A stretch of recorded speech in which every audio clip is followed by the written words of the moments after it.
While load shedding in South Africa is one of the things that tends to dominate headlines when it comes to issues affecting the economy, Africa's most industrialized economy has one other major problem to contend with. A critical growth problem for South Africa is a shortage of skilled workers in the country. The current rules that govern how workers become skilled workers in South Africa have been criticized by investors and employers as complex and protectionist, making it difficult for foreign skilled workers to get work permits and also hindering business growth.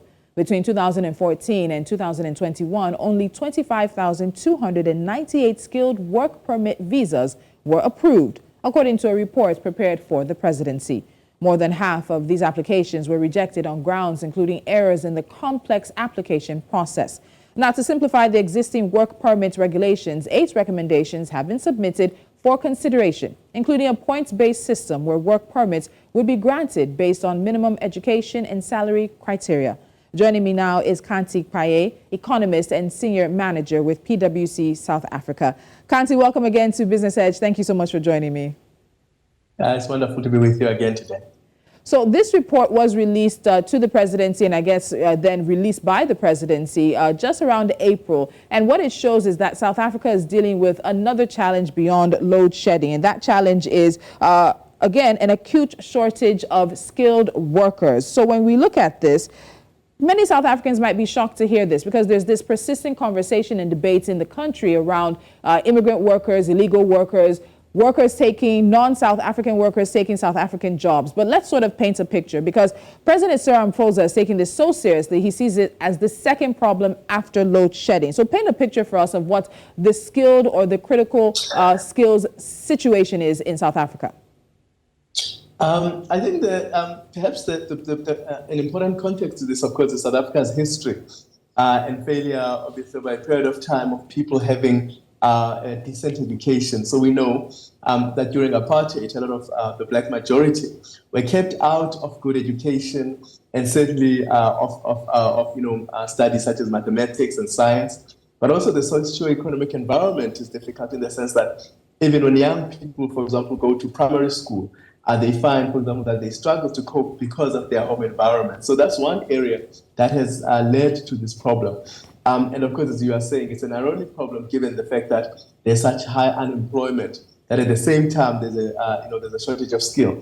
But there also has been failures in the basic education system where many people are struggling to pass with maths and science. And many of these jobs and high-skilled jobs and vocations require mathematics. So it is part of the complex system of South Africa's history, some of the challenges with the education system and the outputs, and then being able now to be able to continue to fill the skills gap that is in South Africa, and that is really what has brought us to the place that we're in. And then, of course, the last part is that given the unemployment, South Africa has tried, as many countries, I guess, do, to try and reserve jobs for locals. That, as they've said in the legislation for a while, what was there is that you first had to establish that the job you're going to fill in, that is no South African or local who can fill in that job, or national can fill in that job, and then you'd be able to hire another president. That has been a problem for many companies who have said that the process itself is very difficult. Okay, so let me see if we can put some numbers to this, because as I said earlier, between 2014 and 2021, only just around 25,300 skilled work permits were approved. So those were the ones approved. We can't even say in terms of how many were actually requested for, and even the requests coming from companies. So in terms of this issue being about local shortage and then foreign workers being able to fill that gap, do we have some numbers to put to this to really show what the impact is for South Africa? It's very, very difficult to put in numbers because, as you can imagine, every company has to actually release. So they don't they don't really release numbers to say we are looking for this number of foreign workers. What we do know in terms of what shortage of skills there is, but what we do know is, and this is in the critical skills list, what type of jobs people are looking for, and you'll find, of course, those are in science, in engineering. Certainly, you find some in some of the skills that are required. Actually, are sometimes also in accounting, economists. So they've released a full list of what kinds of skills they are. But by and large, these are jobs that are in the sort of new economy. So technologists, certainly engineers in particular across the board are needed, whether they're water engineers, chemical engineers, structural engineers for infrastructure. So there's a broad range of engineers that are missing. And then, of course, you have the vocational workers. And there, we can sometimes talk about boiler makers and plumbers and all of that. There's also been a big force and a big discussion, which that this is not included in this list, but there's also been a push, for example, for truck drivers and the type. So it's a broad range of jobs that are difficult to find because it's difficult to produce, given the reasons I've already mentioned. Okay, so let's talk about a study that's cited in the report to the presidency, and it was prepared by a team working under the presidency, which was headed by a former Director General of the Department of Home Affairs. So that report projects that there would be a moderate increase in skilled migration, or rather a moderate increase in skilled migration could actually lift South Africa's gross domestic product by about 1.2%. The report also found that each skilled employee could even create more than one job for lesser skilled workers, as well, of course, as boosting productivity and competitiveness and also adding to the tax revenue. As I mentioned earlier, even though this is a positive, it's still a very controversial issue in South Africa. So when we look at the contribution of skilled workers, I guess at this point it's safe to say skilled foreign workers to South Africa's economy, highlight what those contributions are for us in terms of why it's also a big enough issue for the presidency to be taking it up.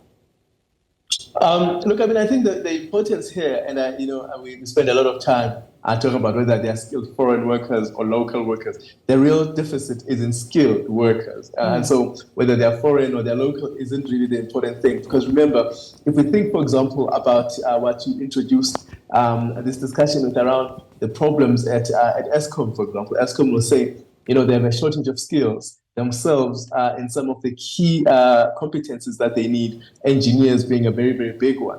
And so they'll say, look, if we also know we need to build infrastructure, we've got problems in water. So the report that you are referring to, which is entitled about Vulindlela. Vulindlela is an initiative by government to unlock the bottlenecks that may be in the economy, whether these are about being able to register a business quick enough, to get services for a business. So everything that is necessary to get the economy moving and moving fast, to be able to get investment into the country, to be able to, to make sure that services are available and all of these things. So the government came up with that in the presidency, something called Vulindlela, which is translated as, open the path.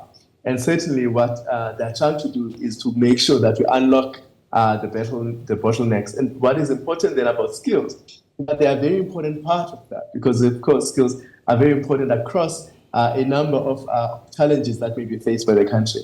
And so one of the important things, and I think at PwC we've been talking about this for quite some time, around about skills and reskilling, because we know that it's not only a problem of today, but also a problem that it may be compounding, because we really think about, of course, in terms of looking at the jobs of the future, the green jobs in particular.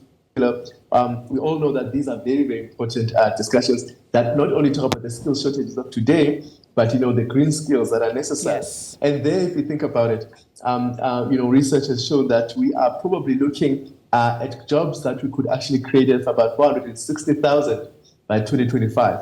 So what it tells us is we need to be actually creating the skilling and reskilling. And what you'll find in this report that you have referred to is an important discussion around, foreign workers or foreign skills that are able to come to South Africa, and then some of those skills are transferred to locals or transferred to young people who are then able, of course, to participate in the economy and in the jobs market. So it certainly isn't really about whether it's foreign or local, but how you design a system of skills development and skills building that is continuous. And we really talk about that in our reports. When we talk about the economic outlook, and we said, PwC, look, one of the things that businesses are going to have to do, what government and policymakers have to do, is not only to deal with the deficits of today, but the new skills and shortages that will be coming up if we are not really given the shifts in the economy including, of course, the fourth industrial revolution. Yes. The Internet of robotics. Things. Mm-hmm. Exactly. Yes, very valid points there.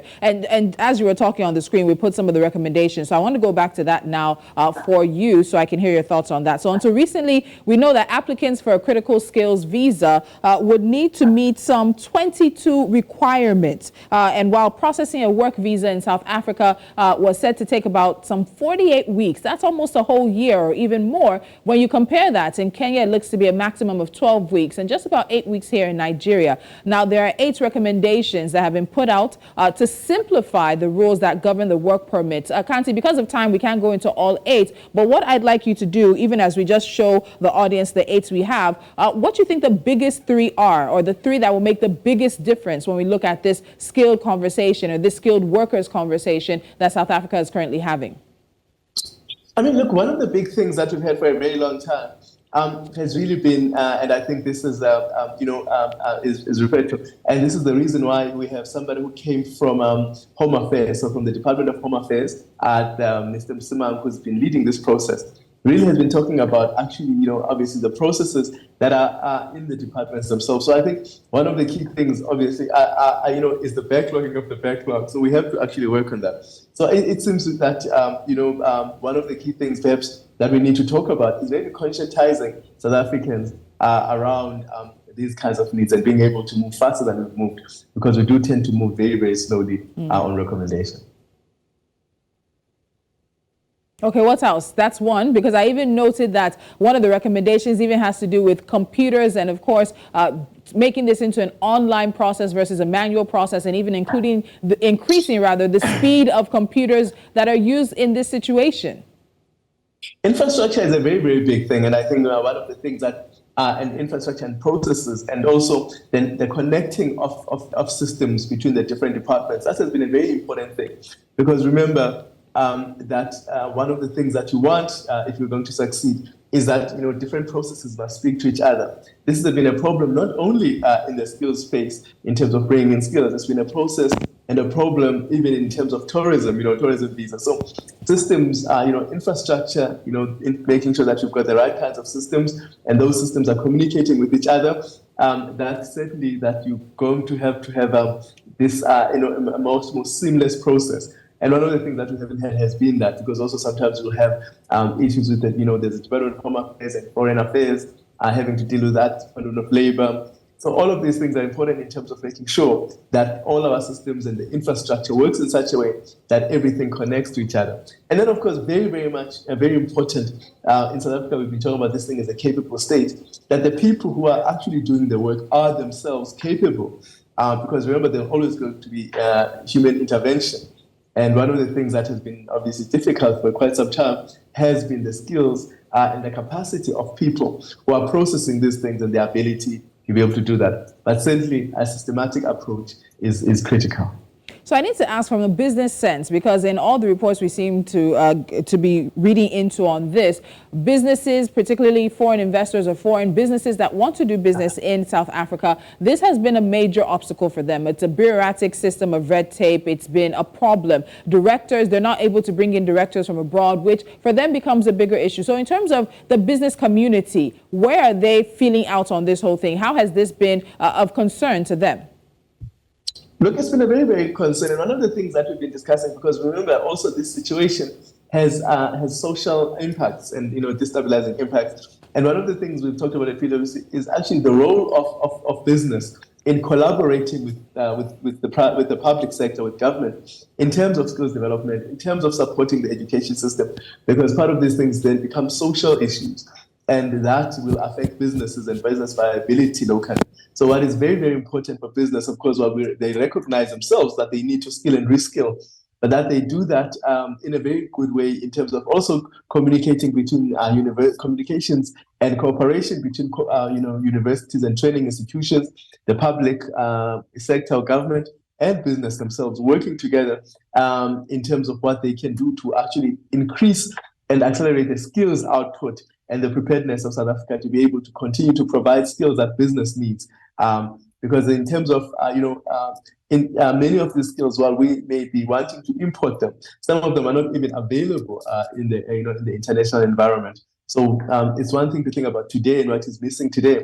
We have to think about the skills demands of the future, which also will require, will lead to shortages. And we may not be able to compete for those skills, given a number of issues. So that's very, very important, because also you've got to make South Africa competitive for skills. Yes. And that is also an important part of it. So, Xhanti, I suspect that South Africa is a lot like Nigeria, where there's no absence of legislation, policy initiatives, and all of that. But at the end of the day, there's often that disconnect between policies and pronouncements and what actually is happening, what's obtainable in the system, which again is another major concern for some employers. So when you look at that in terms of the recommendations and how they're expected to be passed into law in the coming months and then eventually flow into the system, do you see South Africa being able to also, hopefully like Nigeria, try and address this disconnect that has been something that has been red flagged?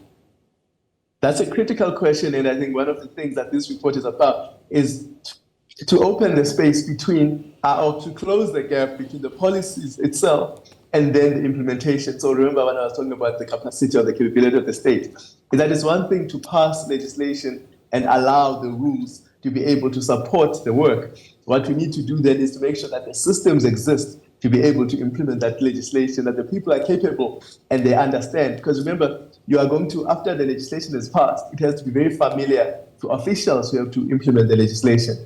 It has to be pushed and implemented by them. They have to have the right kinds of system to be able to do that. So you're quite right. That has been a huge challenge for South Africa for quite a long time, including, across the sector for small businesses and everything else. And that's why I think it's important, as you mentioned, and that this process of Belinda is important, because part of what it's trying to do is to also make sure that the right kinds of linkages are made so that actually we all are on the same page.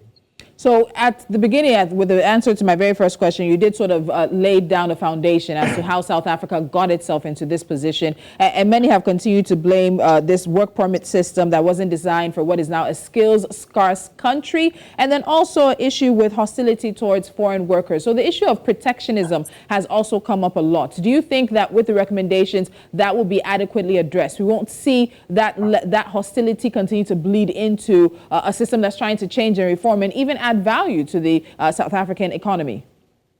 Well, it's very difficult to say, but as many analysts have observed, remember South Africa has a very high unemployment rate, and that shortage of skills, where in a space where people say, "Look, I'm looking for work, but if I'm out there, I can see there's all these foreigners that are getting work, and why is that?" And one of the things that's going to be very important to do, clearly, it will have to be how. When the foreigners are hired or actually coming to the country, that there is a transfer of skills, so that there isn't a continuous gap between locals and foreign workers or foreign skills, because that's very, very important. Is that this is not something that's said to be a problem, and then people don't see the transfer. And this happens across industries, whether you're in construction or in IT or whether in tourism. These are all important, because what you want to do really is to create the space for locals to be able also to gain skills and to be able to participate because of the high unemployment. Because if you don't defeat that, then what you're going to have, which is what you have all across the world, whether you are in the US or in the UK and the rest of Europe, one of the things about the hostility is where people feel that there isn't that transitioning or passing of skills, or that aspiration for people to be able to gain skills and then to enter this this high-paying complex jobs. Because it's one, not people. Some people want to participate in that. So South Africa has got to do some work, some really, really good work in terms of making sure that you close that gap. So while we are talking about critical skills and importing those skills, allowing visas to work, that there is something important that has to be done around transfers of skills, because that's going to be very, very important. All right, very quickly, in just a minute before I let you go, as we can see the recommendations again, there's a process to all of this. Xhanti, just quickly put us through this process. So the report has been presented to the presidency. The recommendations are out as it is now. What are the next steps? And do you think all these 8 recommendations will pass through the gauntlets and end up becoming South African legislation in the coming months? Yes, the process is important, because Operation Belinda connects across a number of departments. And so the recommendations that have to be understood and absorbed by the different competencies where they are. there's also been a very good and strong coordination. So while this may be a big job for the Department of Home Affairs, it's also something that has to go through something, the Treasury, because remember also with skills, there's also skills levies and taxes and all of sorts of things. So it's an important part. The next part is to make sure that they are well coordinated into the system, because the system, bureaucracies are bureaucracies. And what is important is to make sure that everybody's on board and has the capacity to be able then to implement them. In the report that you're talking about, for example, there's also some headway in terms of infrastructure development, ESCOM issues, and that has been some of those things that have been successful because of coordinated efforts across the competencies of government departments that need to participate and put input, because it's never just one department trying to solve a thing, which has been part of the problem, really. All right, Xhanti Payi, economist and senior manager at PwC South Africa. Always a pleasure. We'll continue to follow this because I know it's going also for public comments as well before the conversation that lands it in front of Parliament and in front of the President. So thank you for your time today. Thank you.